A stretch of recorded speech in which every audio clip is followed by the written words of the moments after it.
আজকে আমি আবার একটি নতুন ভিডিও নিয়ে সকলের সামনে হাজির হলাম।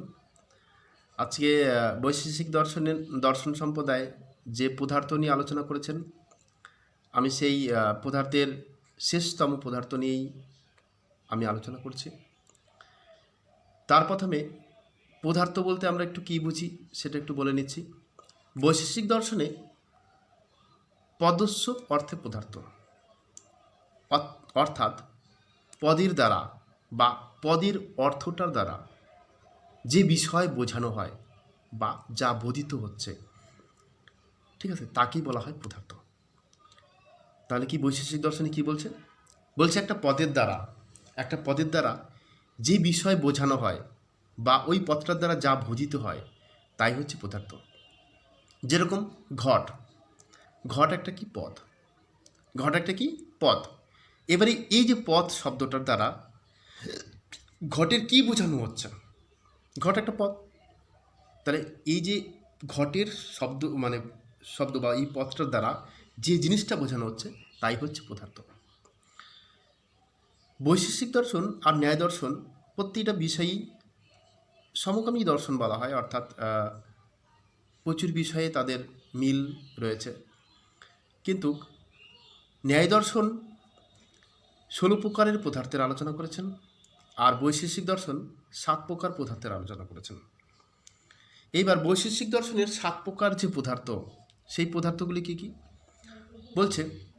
বৈশেষিক দর্শনের 7 প্রকার পদার্থ হচ্ছে, অর্থাৎ বৈশেষিক দর্শন যে 7 প্রকার পদার্থের আলোচনা করেছেন, একটা হচ্ছে দ্রব্য। তাহলে কি একটা কি দ্রব্য, গুণ, কর্ম, সামান্য, বিশেষ, আর একটা হচ্ছে সমবায়, আর শেষ যেটা হচ্ছে সেটা হচ্ছে অভাব। তাহলে বৈশেষিক দর্শন ক প্রকার পদার্থের আলোচনা করেছেন? 7 প্রকার। প্রথমটা কি? দ্রব্য। 2 নম্বর গুণ, 3 নম্বর কর্ম, 4 নম্বর সামান্য, 5 নম্বর বিশেষ, আর 6 নম্বর হচ্ছে সমবায়, এবং শেষতম অর্থাৎ 7তম যে পদার্থ সেটা হচ্ছে অভাব পদার্থ। তো আজকে আমি এই অভাব পদার্থ নিয়েই আলোচনা করছি, অর্থাৎ 7তম পদার্থ যে অভাব পদার্থ, সেই অভাব পদার্থ নিয়ে আমি কি আলোচনা করছি।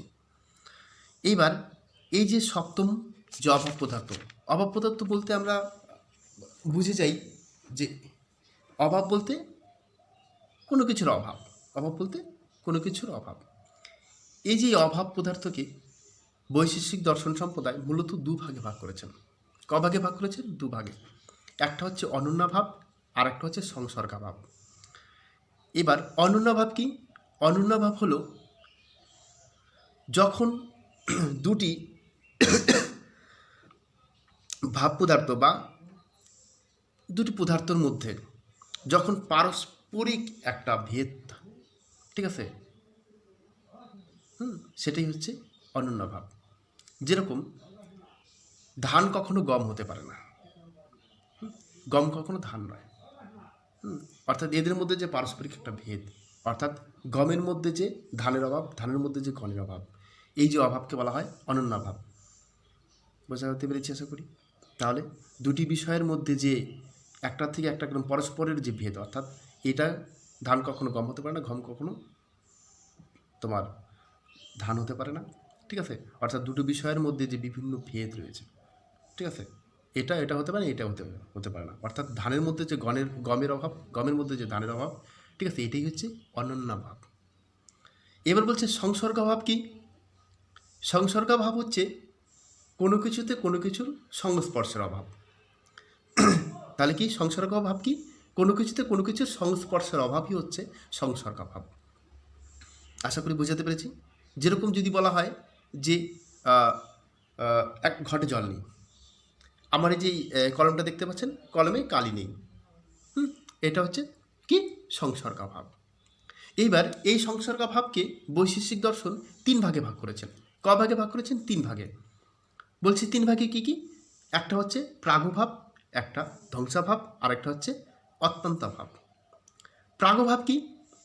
প্রাগভাব হলো কোনো কিছু উৎপত্তির পূর্বেই যে তার অভাব, সহজ কথা বলা যায় কোনো কিছু উৎপত্তির পূর্বেই, ঠিক আছে, যে তার অভাব সেটা হচ্ছে প্রাগভাব। যেরকম কুমোর একটা ঘর যখন তৈরি করবেন, যে মৃত্তিকা দিয়ে যে ঘর তৈরি করবে সেই মৃত্তিকাতে যে ঘটের অভাব সেটি হচ্ছে প্রাগভাব। তাহলে মৃত্তিকাতে ঘটের অভাবই হচ্ছে কি প্রাগভাব। ঠিক আছে, এটা হচ্ছে কি প্রাগভাব। এই প্রাগভাবের আদি নেই কিন্তু অন্ত আছে। অর্থাৎ আদি বলতে কি শুরু নেই কিন্তু শেষটা আছে।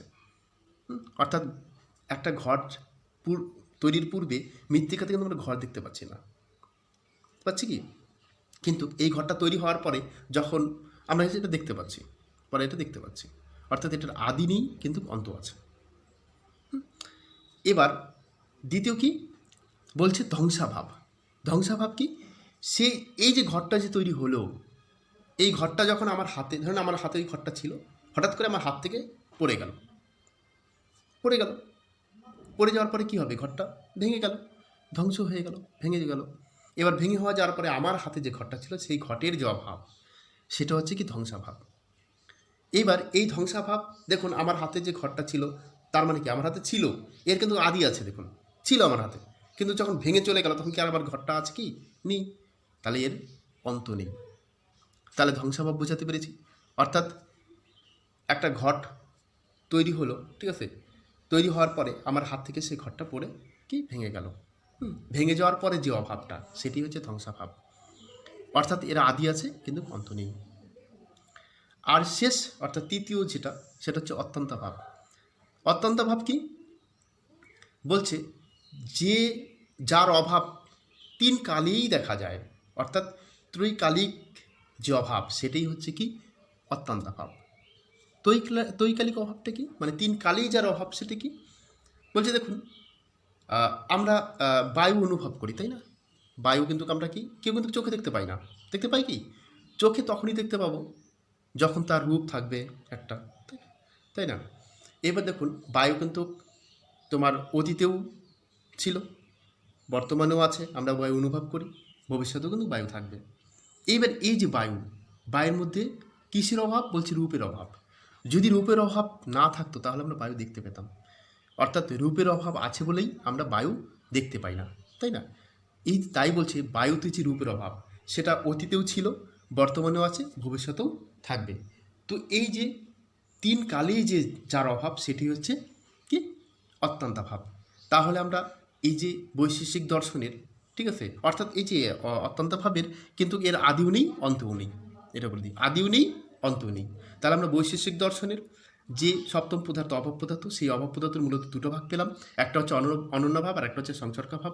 অনন্যভাব কি বলছে, বলছে দুটি বস্তুর বা দুটি বিষয়ের মধ্যে যে পারস্পরিক ভেদ, অর্থাৎ ধান কখনো গম নয়, গম কখনো ধান নয়, অর্থাৎ ধানের মধ্যে যে গমের অভাব, গমের মধ্যে যে ধানের অভাব সেটি হচ্ছে কি অনন্যভাব, ঠিক আছে। আর দ্বিতীয় কি সংসর্গভাব, বলছে কোনো কিছুতে কোনো কিছু সংস্পর্শের অভাব, যেরকম ঘটে জল নেই, ঠিক আছে, এটা হচ্ছে সংসর্গভাব। এই সংসর্গভাবে তিন ভাগে পেয়েছি, প্রাগভাব, ধ্বংসাভাব, অত্যন্তাভাব। প্রাগভাব কি বলছে কোনো কিছু উৎপত্তির পূর্বে যার অভাব, অর্থাৎ মৃত্তিকাতে ঘটের অভাব, সেটা হচ্ছে প্রাগভাব। ধ্বংসাভাব কি বলছে, সেই মৃত্তিকা দিয়ে যখন ঘরটা তৈরি করলাম আমার হাতে ছিল, হাত থেকে পড়ে গেল, এবার সেই ঘরটা আর নেই, তাহলে এটা কি ধ্বংসাভাব। আর অত্যন্তাভাব কি বলছে, ত্রৈকালিক অর্থাৎ তিন কালেই যার অভাব, ঠিক আছে, যেরকম বায়ুতে রূপের অভাব, বায়ুতে রূপের অতীতেও ছিল না রূপ, বর্তমানেও নেই, ভবিষ্যতেও নেই, তো তিন কালেই যে যার অভাব সেটি হচ্ছে অত্যন্তভাব।